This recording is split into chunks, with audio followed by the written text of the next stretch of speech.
একটি গরু এবং তার বাছুর সারাদিন মাঠে কাজ করে, কঠোর পরিশ্রম করে এবং মটরগুটির চাষ করে। এরপর তারা ফসলে পানি দেয়।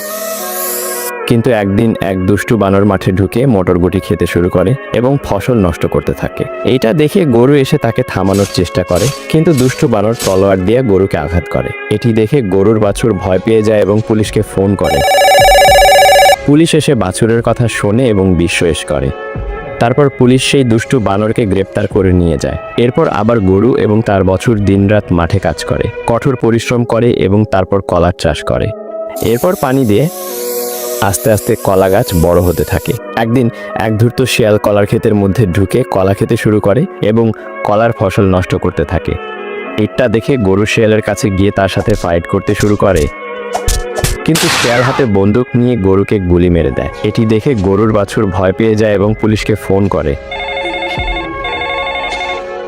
পুলিশ এসে বাছুরের কথা শোনে এবং বিশ্বাস করে। তারপর পুলিশ শিয়ালকে গ্রেপ্তার করে নিয়ে যায়।